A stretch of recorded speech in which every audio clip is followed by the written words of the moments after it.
Kyle, all right, we promised Jeff Goldblum. What does Jeff Goldblum think of what happened with Will Smith at the Oscars this week? Yes. Nice to be here with you, Megyn Kelly. If you were a dinosaur, you would be the gorgeous X. Let's see. Will Smith. Will Smith. The slap heard around the world. Yes. But we have to remember, Chris told a joke about his wife. Yes, saying that she's gorgeous and looks like another gorgeous actress. That's a bridge too far. Yes. Well, Jeff, you may not be aware of the latest headlines on this, just to get you up to speed. Apparently, the Academy Award team actually did tell him to leave the studio that night, the arena, whatever it was, where they were watching the Oscars. They went and told him, you should step out, and he refused. And there were plans, apparently there were discussions of plans to physically remove Will Smith from the venue. And they, I guess, decided not to create a situation, make a bad situation worse by creating a scene. Should they have ejected him? Yes, wonderful security there at the Oscars. we can trust them to keep us safe, obviously. I don't know that Chris Rock feels that way. Not at all, no. The LAPD was prepared to arrest Will Smith. They actually apparently said, this is all according to an Oscars producer named Will Packer, who spoke on GMA, that they were telling him, this is battery. That was the word they used in the moment, he said. And they said, we'll go get him. We're prepared. We're prepared to get him right now. If you want to press charges, we will arrest him. And Chris Rock said, no, I'm fine. No. And he also told his audience, one of whom cursed out at a live comedy event this past weekend, calling Will Smith a name, saying F Will Smith. Rock said, no. He shut that down. What do you make of it? Yes. Well, Chris Rock is a class act, I would say, because I would probably have not only slapped back, but I would have probably sued the fresh Prince of Bel-Air. This is so good. Sorry, this is weird. No, it's amazing. And it's so good. All right, so I like to call it. This is like speaking to one of those, people, those mediums. If you could just call up, up Kim Kardashian now. Yes, we can call up Michael or Kim. Where's Kim? Hold on a second, Megyn. We have children. Okay. Oh my God. Yeah, this is my Kim face. Yeah. Oh, it's good. Well, I wonder if Kim is, how are you feeling, Kim? Because they took a shot at you. Here's what happened for the audience. She gave an interview to Vanity Fair in which she said, I've got advice for people who want to be successful, women who want to be successful. She said, get your effing A up and work. And Yeah, you have to work harder. Like, Megyn, you should work harder. It would be great if I could be born to a momager who wanted to leverage her fame to make me have millions too. Well, why don't you have a makeup line? You don't do enough. All girls should work. Like, I work. When I go to the makeup company, I point to the color I like, and then they put my name on it. It's hard. It's not easy to make those decisions. Yeah, baby. Oh, God, that's Caitlyn. This is terrifying. Caitlyn Jenner, baby. Yeah. Caitlyn, what happened when you saw Lady Gaga outside of that the night of the Oscars? She snubbed you, right? She was a bitch. What the hell's bitch. wrong with her? Yes, she was so nasty. There's cameras everywhere. Just pretend you like me, Jesus. Wait, I was being nice. I could have been sassy myself. I showed class like Chris Rock, baby. Wait, stand by. Let's play soundbite 15 of your awkward exchange with Lady Gaga outside of the Elton John AIDS Foundation's 30th Annual Academy Awards viewing party Sunday night. Watch. Out there? Yes. I know. Well, good seeing you, Caitlyn. Caitlin's saying, I haven't seen you at the Starbucks in a while. And Lady Gaga is saying, oh, I changed baristas, and like gives her a glare, gives you a glare, Caitlin, and walks away. She physically abused me with her words. I should have. I've got a lawsuit there. You think so? I really do. Yeah, it's one of the segments you could discuss in your new gig as a contributor on Fox News. Are you excited about that? Oh my God, I'm so excited. Oh my, how was it? It's wonderful working over there, isn't it? Yeah. Well, it's got its pluses and a few minuses. Oh, I doubt that highly. I hope everyone doesn't try to fuck me though. That's what I'm worried about. You know, all the girls jealous of Caitlin. I think you're safe. I'm gonna go out on a limb. You're just being nice. I'm in danger, baby. I'll wear I won't wear any low cut stuff. I'll dress classy. Well, they'll like that. I mean, I think they'll encourage you to wear it. They like bright colors at Fox. Can you do bright colors? They're not going to tolerate for this black sweatshirt stuff. Oh, yeah. I'm going to be the best dressed person there. Absolutely. Excellent. I mean, we all know that. Who are you most looking forward to being interviewed by? Is the Pope still alive? I'd say the Pope. He's the closest one to God, baby. Have you got so they say. A lot of requests from the Vatican? I mean, I'm assuming they're not going to look needy, but I'm sure they want me to talk to them. Well, look, if it doesn't work out, if you do the gig over there and it doesn't work out, perhaps you'll be in the running for the next White House press secretary role. And then you could do the reverse of what most of them do, which is they're White House press secretary. And what they're really trying to do is get a job working in cable news, like we just heard about Jen Psaki, who's leaving the White House in the spring to host a show on MSNBC. Jen Psaki. She's obsessed with me. Is she? Fascinating. Jen Psaki. What's your evidence of that? It's just like the vibe she gives off, She's trying to just have that sort of,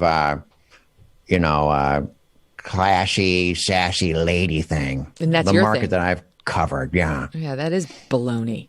Well, I don't like Psaki. Speaking of Psaki, speaking of her, is her boss, Joe Biden, available? Because he won't give me an interview, but I have reason to believe he's going to come today, and I can ask him my tough questions. Let me see if I can find him here. There's a lot to go over. See here. Joe! Oh, my God. Hey, look who it is. Kelly Megyn, man. How are you? Sorry, I wasn't able to set up an interview with you earlier. I'm great. You're a classy lady. No, you're very sweet. Could I ask you about the war with Ukraine and ask you whether you believe the latest Russian representations that they're actually doing some sort of a withdrawal? Because today the NATO Secretary General suggested those were lies. Yeah, man, it's our crane, man. I told him that, and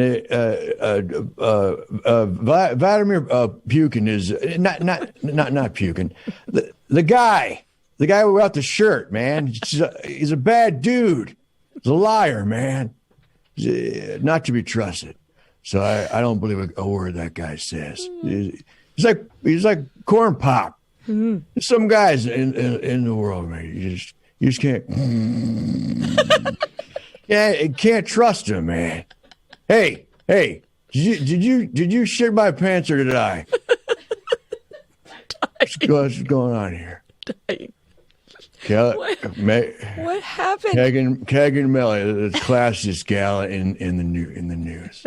I think. Mr. President, what happened when you seemed to call for a regime change earlier this week, something that is not U.S. policy and actually could place other world leaders, including men like yourself, in danger? Why did you do that? Huh?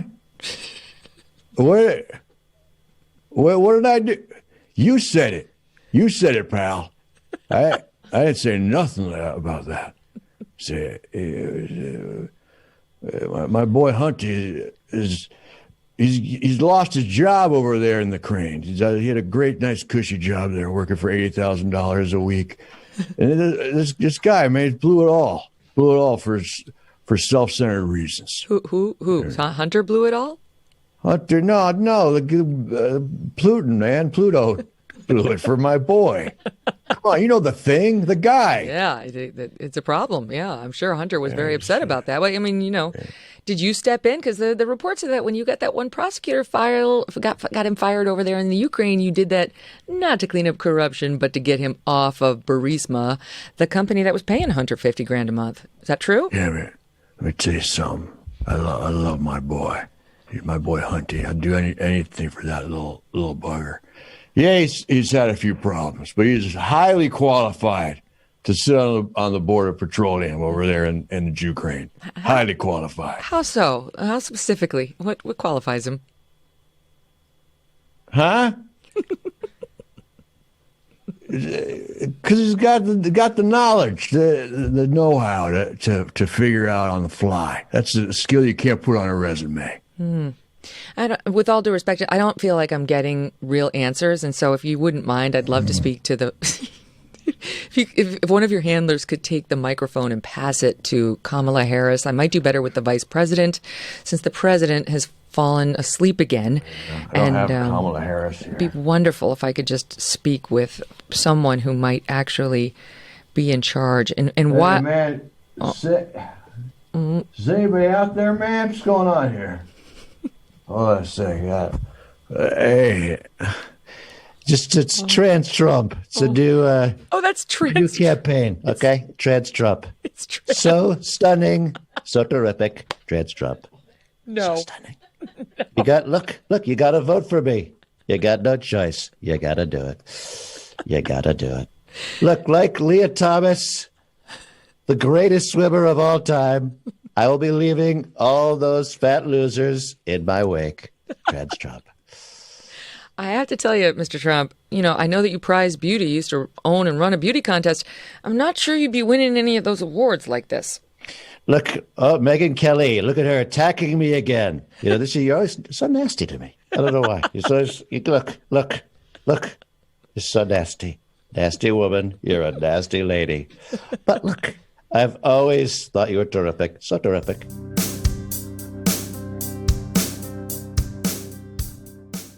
That leads me to your favorite story and mine. And I know you said on your show it's inside baseball. It's a little inside baseball, but the audience will appreciate it because while it's an inside baseball story about media, it's so indicative of the larger media and what consumers are feeling and seeing when they read the paper, when they see television, and they think, who's writing this nonsense? Like, who is pushing this bullshit on me? And that brings us to the Washington Post. So as you guys discussed on your show, this all starts with like interminable pest, Taylor Lorenz, who once again caused trouble at the Washington Post. And then things just proceeded downhill from there. So Taylor Lorenz, once again, is back out there. She wrote a piece on people on YouTube and on the internet who benefited from the Johnny Depp Amber Heard defamation trial. And in her piece that went to print, she said she had contacted two of the YouTubers who she named in the piece. The two YouTubers fought back and said, yo, that's not true. You never contacted me. And then instead of being like, so sorry, that was my bad, we tried, or whatever the real reason was, she blamed her editor. That was inserted without my permission. It was a miscommunication. And, they were not the big features mentioned in my piece. My piece was about many more important things than them. Just fucking say you're sorry and shut up. Stop. Yes, Megyn. Yes, Megyn. Yes. Exactly. So annoying. And then she blamed the editor. Then even CNN, the Oliver Darcy, the far left guy, even he's had enough of her. He weighs in saying, yeah, she's like claiming, sort of playing the victim here. Hold on, I have it written down here someplace. And, kind of she did it. Okay, here's what. He called her out on her series of tweets blaming the editor. And she was claiming, when she blamed her editor, she was the victim of a bad faith campaign. Here she's the victim, of course, because she's always the victim. And she responded to Oliver Darcy with this. No, actually, this type of coverage is so irresponsible and dangerous. Not speaking about herself, right? Speaking about Oliver Darcy. It's misrepresenting my words to amplify a manufactured outrage campaign by right-wing media and radicalized influencers. Here we go.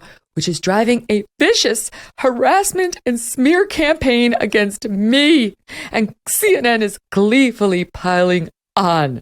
Same woman, right? She outed libs of TikTok and then claimed she was the victim there. Went on MSNBC, said she's pulling out her hair and she's plucking at her skin and she was near suicidal because Tucker Carlson once said something not flattering about her. Online hate unleashed against me. She's in the business of generating it, but she can't take it when it comes back her way. She recently claimed that the Drudge Report was doxing her and harassing her, and then Matt Drudge actually contacted her and said, "Who?" And she was like, "Never mind. It didn't happen. I was lied to." It was a completely made up, just claim. made up lies. Yeah. Right. So you guys take it from there. Well, so not only, was that a lie, what she said about the Drudge Report, she also showed up on the doorstep of the family members of Libs of TikTok, an anonymous Twitter account. Like, think about that. There's so many layers. Like, basically my favorite way to handle this is the way we handled it in our last episode, is just stick a quarter in Smug and wind the toy and let him go. It's a very long saga. Number one, for her to say, so she says that Tucker Carlson started a hate campaign because he used her name on air. He said her name on air. She considered that like a hate crime, right? Yeah. When her job is not only giving people's names who want to remain anonymous, she, in an article, posted the address of where Libs of TikTok lived. And we all know why. It's because she wants to send a mob. That's how the left works. And then they stealth-edited it and claimed it never happened. Yeah. Again, lying. And so, yet again, she portrays herself as a victim in the aftermath of doxing Libs of TikTok, where she does this news piece saying that, oh my goodness, it's like the worst people on the internet find out where you live and they come after you, and it's horrible. And that's basically her business model. That's what she does for a living. And then in the aftermath of that interview, where she famously attempted to cry, when everyone starts making fun of it, isn't that what you do all day? You reveal where people live and try to send mobs after them. She says it was very insensitive of that cable station, I think it was CNN, the way that they portrayed me, again, making herself she's the victim. And so it was MSNBC. She's throwing editors under the bus, being like, I'm the victim here of poor editors. She did the same thing when she was at the New York Times. They must be so happy that they're rid of her. And she's doing the same thing again at the Washington Post. It's incredible what these publications will put up with from her. It's, she's always the victim of every single article that she wrote. It's unreal. It's unreal. And then she clearly made an error here. She did not contact these sources, and her paper said that she did. In her piece, it said that. And then when she's called out on it by media critics, by lots of people, even there, she plays the victim. But as you point out, that is her MO. We never go to air without it. Here is that piece where she cried on MSNBC about how mean people online are. Stand by. I've had to remove every single social tie. I had severe PTSD from this. I contemplated suicide. It got really bad. You feel like any little piece of information that gets out on you will be used by the worst people on the internet to destroy your life. Mm-hmm. And it's so isolating. And terrifying. It's horrifying. I'm so sorry. You're fine. It's overwhelming. It's really hard. It's like, if you watch the whole piece, they all were like, me too, I'm a victim too, and my harassment's worse than yours. Journalism over acting, because that was just his poor attempt at trying to cry. You almost want to say, okay, Amber. Yeah.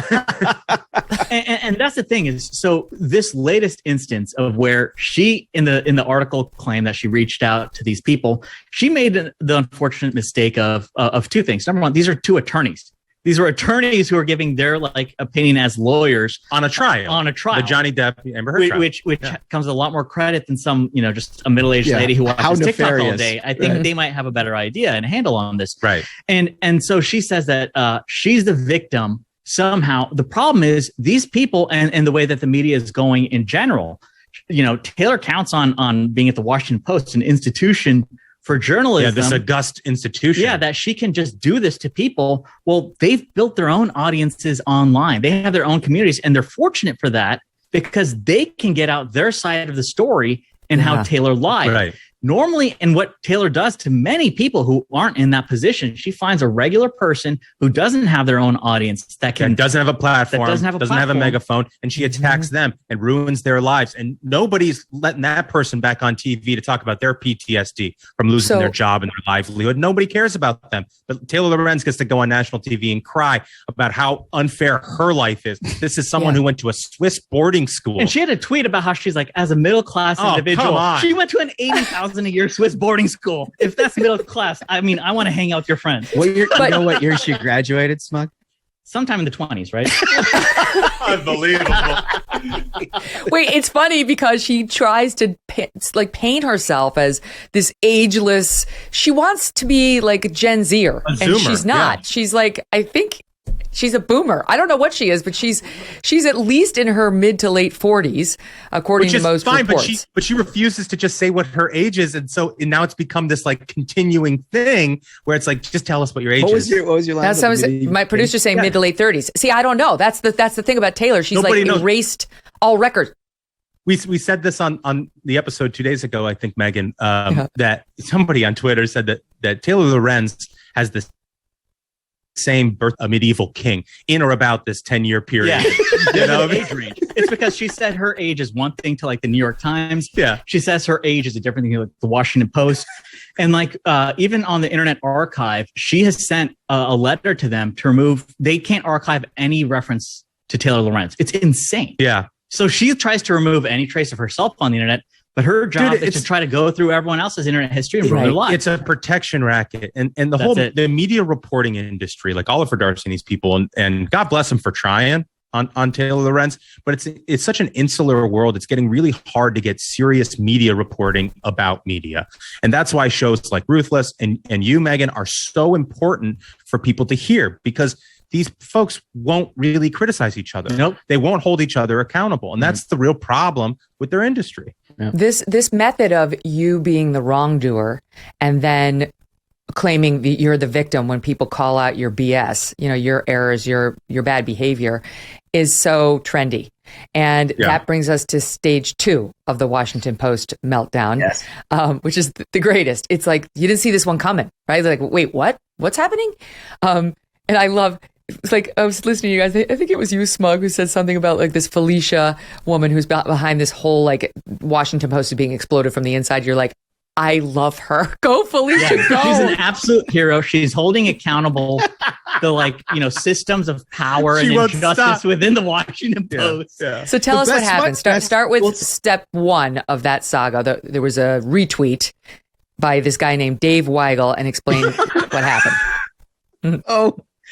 So Dave Weigel has this retweets a tweet that's on the internet. It was like all women are bipolar or bisexual. You just have to figure out whether it's polar or sexual or something like that. Like clearly a joke, right? And he's at WAPO.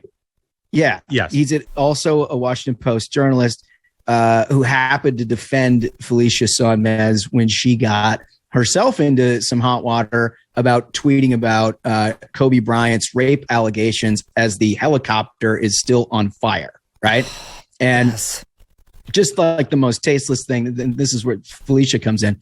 She calls him out on Twitter, right? For retweeting. Even though he defended her, now he comes under scrutiny because he retweeted, a stupid joke. It's fine.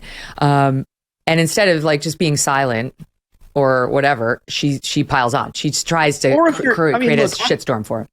I don't have a lot of sympathy for people who are terminally offended by everything else that somebody else does. Like, just take care of yourself. But we live in a world where everybody's terminally offended. So let's just pretend like you are offended by this. Most people in their workplace would go to that person and say, please don't do that. It's offensive to me. Like, I feel like it demeans women, what have you. If that didn't work or you didn't feel comfortable about it, I guess you'd talk to an editor or something like that and be like, hey, can we just try to have an internet policy or something so we don't have this kind of thing? That's what most people would do. Not this lady. She's like, it's time to burn. She's like, I'm taking this fucker down to the studs. And not just quote tweeting him and saying, I don't think this is appropriate. Like saying, I can't believe this is allowed in my workplace. Yeah. She's like, I love working somewhere like this. Yeah. And she shared a byline with him like a couple weeks earlier.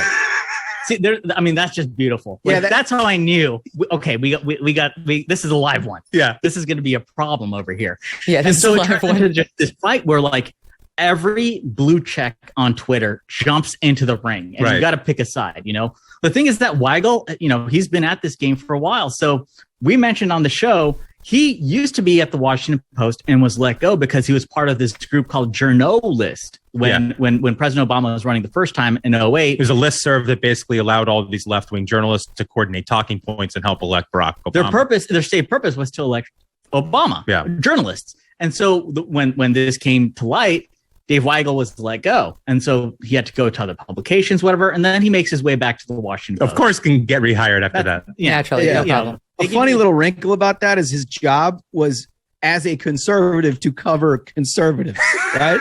Sure. And when he was fired, guess who he was replaced by, Megyn? Jennifer Rubin. So they got a real hot hand over at the Washington Post with getting conservative columnists. Visionary. But what happens here is that it's not just like a one-off thing.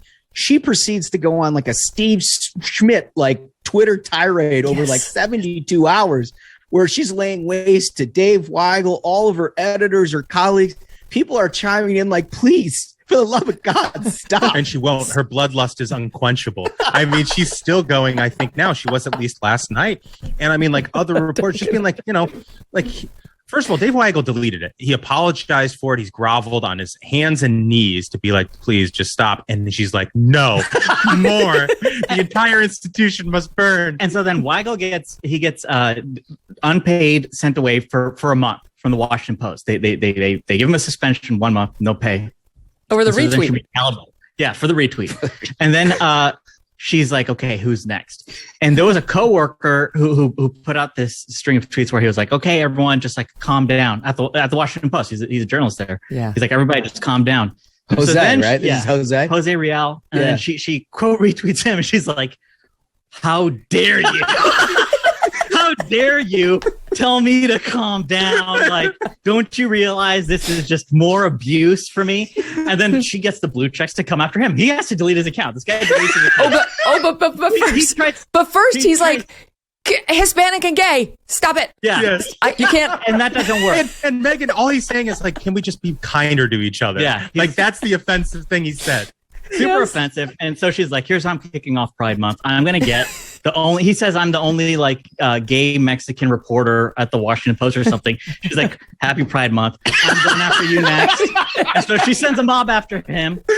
And now she's continuing it. Like she's keeping, like she quote retweets him again and again. She's like, oh, wow, he blocked me. What an abusive place this is, the Washington Post. Like yesterday, the Washington Post. Yes, get to that because that's a fun piece. Yeah, so the Washington Post basically sends like an internal email, their editors of like, we demand a like collegial friendly environment. We demand. And then you see at like the exact same time, all the reporters of the Washington Post, they must have been told. They're just like tweeting from a script. Yeah. They're like, I enjoy weird. working at the Washington Post. While not a perfect institution, I enjoy the collegial It is environment. collegial and it is... It's like hold up a copy of today's newspaper and blink twice if you're alive. It's like at gunpoint, they're forced to send out these like hostage letters of like, I enjoy working at Washington Post.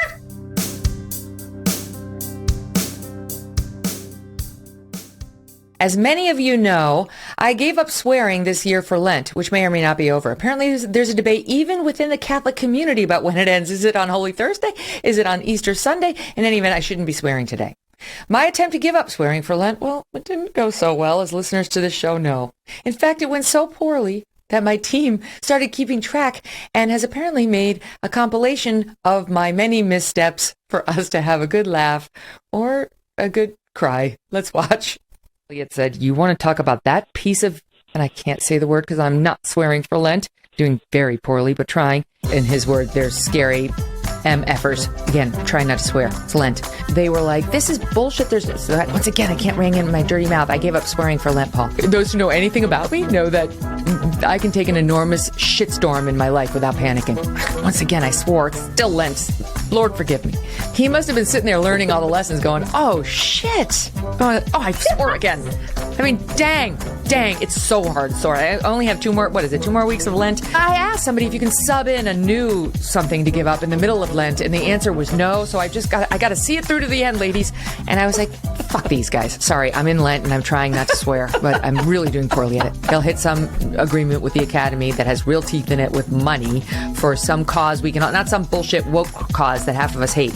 I cannot stop swearing. I've got to find something else to give up for Lent. Hey, what's going on with that? I don't mind swearing, but I gave it up for Lent. You would never know, given the way I talk on this program. That's what you gave up for Lent? I gave up drinking booze. I haven't had a drink in 30 days. We have the explicit rating on our show, so you're allowed to swear. But I'm not going to be joining you because I took a vow, my Lenten vow, to give up swearing for Lent, and I have done the worst fucking job at it. What?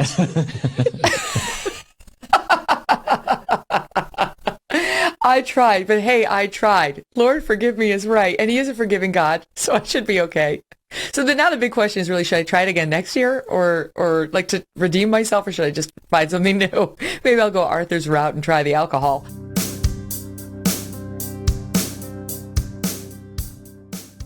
All right, so I don't even know where to begin, but I feel like the Nicki Minaj place is actually as good a place as any.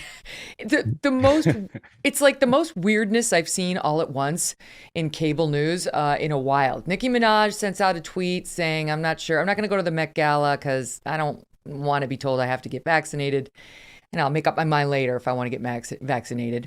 And she tells some story about her cousin's friend who allegedly got the vaccine and his balls got inflamed. She said he's impotent.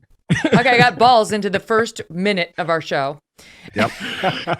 Good and serious.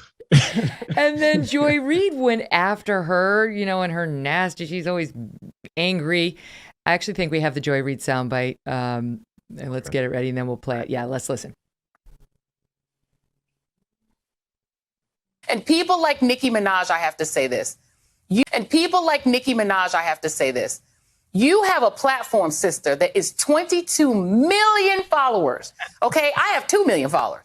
You have 22 million followers on Twitter. For you to use your platform to encourage our community to not protect themselves and save their lives, my God, sister, you could do better than that. You got that platform. It's a blessing.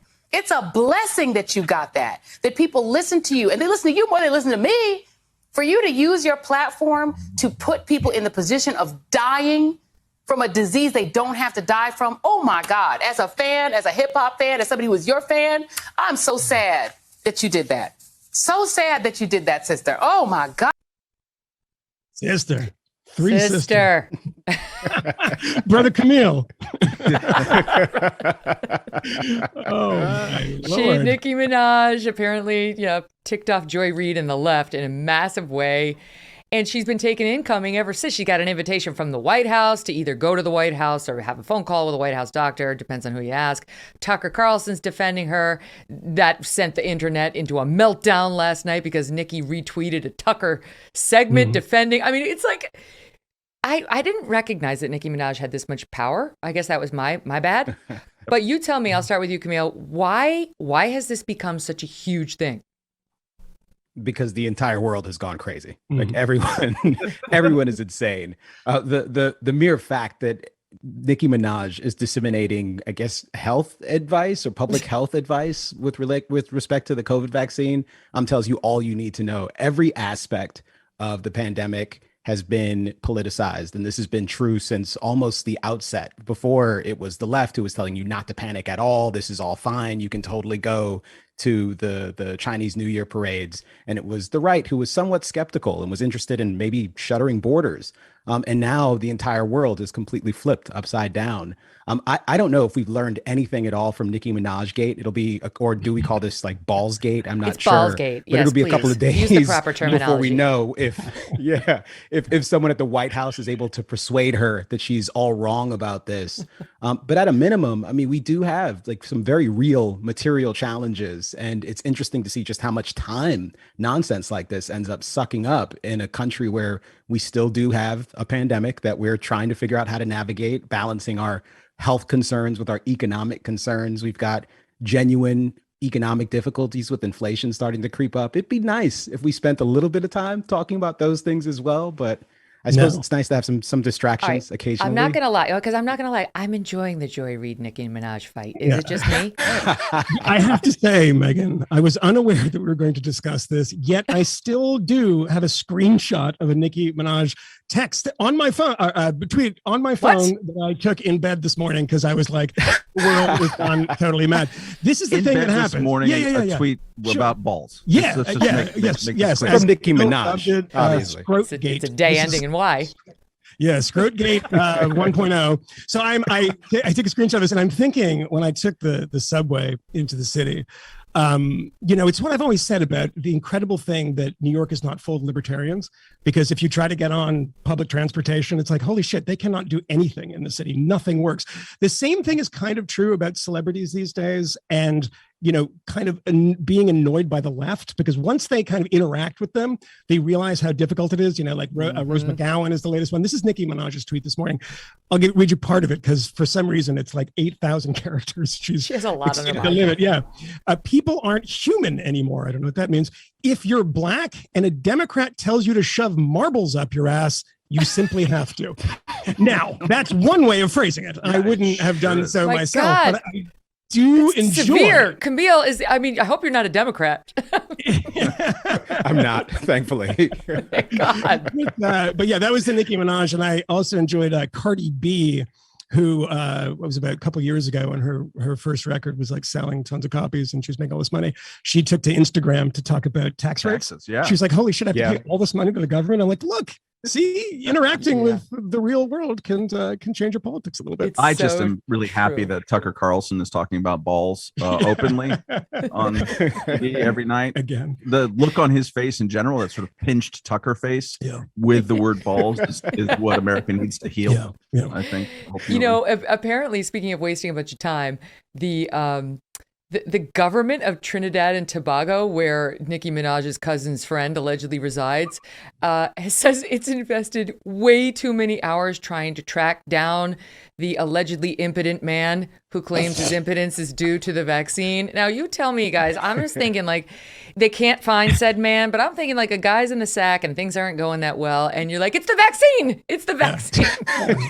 I mean, the last thing you want is to be seen, photographed, videoed, perhaps interviewed now that you're not functioning in the way that you thought. And maybe you confided in your cousin privately, hoping that she wouldn't tell the entire universe. And she is also Nicki Minaj, as Joy Reid playing 20 million followers. But I love the fact that Joy Reid got in that I have 2 million followers, which was like it was like the humble brag of the whole thing. She sounded a little bitter though. Yeah, she's a little bitter, and she was definitely code switching there. But I do appreciate that Trinidad and Tobago is taking up this issue and they're on it. Video, and they're talking about we've invested all this time as the American government's trying to like get people out of Afghanistan. Trinidad and Tobago is we're trying to find the swollen man. It's kind of it's as if the governor of Alaska would have gotten into someone saying, oh yeah, my girlfriend is in Alaska.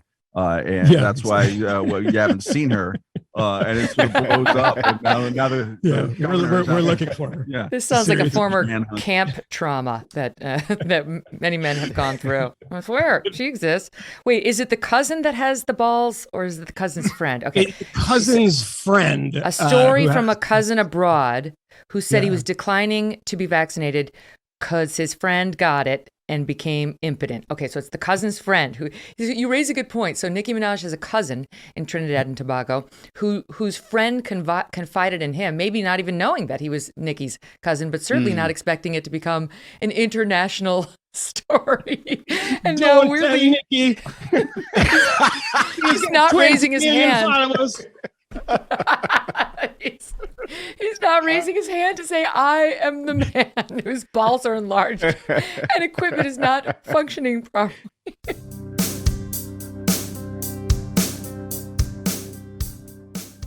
Christina, what your journey through motherhood from the beginning right to where you are now with a 6 and a 3-year-old, 2 boys, is absolutely hilarious. But what's great about you is like, unlike most of us, you can find the way in and the way out. The most of it's just like, well, that was annoying. And you're like, oh, no, this is a comedy moment. Like, I can do something with this. Or we're like, that was traumatic. And you're like, oh, no, I'm going to make people laugh about this.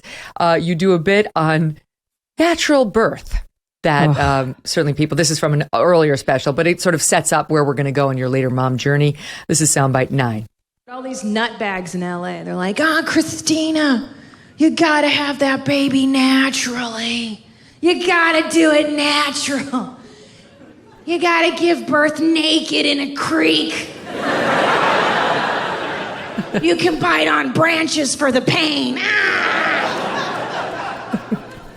Well, women have been doing it that way for thousands of years. Well, yeah, before drugs were invented. They were like, Christina, what's your birth plan? I was like, motherfucker, I plan on not feeling shit. Give me the 1950s bird. Put me out, wake me up 3 days later with a baby and a martini. In the end, that's not how it went for you, however. No, I wanted it to go that way. I planned a C-section, but that joke actually came from a real video. If you Google "woman gives birth in creek," she did it in Australia. Oh my! And she gave birth on rocks, Kelly, like squatting on rocks, and then like all the villagers came out to take a peek. So unsanitary. Plus, what if the creek's like really raging that day? Off he goes. Wait. That doesn't seem like a good idea. Did you do natural? I assume you had like your relatives in the room with you and the water birth. Hell no. I did a C-section for all 3 kids. I feel like I got lucky because I was fine not doing a vaginal birth. You know, I felt like I'd already blown out my stomach and I didn't need to blow out the vag situation. Yeah. But I was prepared to go natural, but then my first child was what they call transverse, like he was diagonal. Oh. And they were like, if he straightens out before it's time, you can go natural, but otherwise we think we should schedule it. I was like, fine, go ahead and schedule it. So then once you have one by C-section, then they're like, would you like a VBAC? You know, vaginal birth after C-section. I'm like, well, then I'm just blowing everything out. Then I have no abs left. I have no vag left. I'm like, can't we keep something tight? And, you know, like. I agree. You know, I scheduled my C-section, and then on the morning of my scheduled C-section, I went into labor. And so I had to do it vaginally. But I know this is like so TMI on your show, but they had to give me, you know, episiotomies. I've had 2. So, I didn't get to save my vag, which is such a bummer. But you can reconstruct. I mean, I know enough of my friends that like there are ways back. It's not a total surrender. It's just a rough ride. Oh, you give me the names of these friends. I'm going to call them. I will. Oh, can I tell you something? No, this is a true story. I was going to see, I can't remember, it was my derm or my dent. I don't remember who it was, but one of my doctors, and his office was under construction. So he was like loaning an office he was renting or whatever from a different doctor. And it turns out that other doctor was some sort of a vag reconstruction doctor. So I had to go into these offices. I swear I wasn't getting vag reconstruction. Everything was intact because of my 3 C-sections. Anyway, I sat in the chair. I was fully clothed. It must have been a derm. I don't remember, Abby. Did we talk about this? But anyway, I sat in the chair and there is a full floor to ceiling mirror, like right in front of you. And there's nothing obstructing. And if I hadn't had my clothes on, I mean, it would be a straight shot right out the hoo-ha. And then they would walk you through all that there are ways back, sister. I'm doing it. Listen, I'm going to be in LA for the summer. I'm going to look at Beverly Hills and I'm going to get it taken care of. But it's all good. You know, it's all good. And I think that's the surrender you make when you have children. You're like, look, I had 40 good years with perky boobs and tight abs. Yeah. I don't know. It's a sacrifice you make, but you look great. I mean, what are you doing? Thank you. Are you Pilates or? No, I don't exercise. That's the truth. I've been through stints where I exercise, but no, I'm not a big exerciser. I know you mock it, but I do the intermittent fasting. I do too. I'm embarrassed to tell you. Oh, good. Because I heard you do a bit on it. And I was like, oh, I'm ashamed to tell her. Wait, and I have something else to tell you about though. Oh, wait, I forgot to mention, I buried the lead. 3 weeks before Memorial Day, I put on this show Dr. Kate Shanahan, Kate with a C, and Mark Sisson, who's a nutritionist and has a whole line of like foods. It's called Primal Kitchen. Because I was like, I want to lose 5 pounds by Memorial Day. And it's not like I'm overweight. You know, I just want to lose a few extra pounds. And you're going into like the bathing suit weather. People can relate. I'm like, so let's find some people. Can I tell you? Life-changing. I have bought all of their books. I have the audio version. I have the hard copy version. I got rid of the hateful 8 vegetable oils. I've been like decreasing the grains and the sugars, which I didn't think I could ever do. And now I have trained my body to eat its own previously toxic fat instead of me running to the pantry for the sugary stuff. I'm telling you, go back and download that pod. It's a game changer.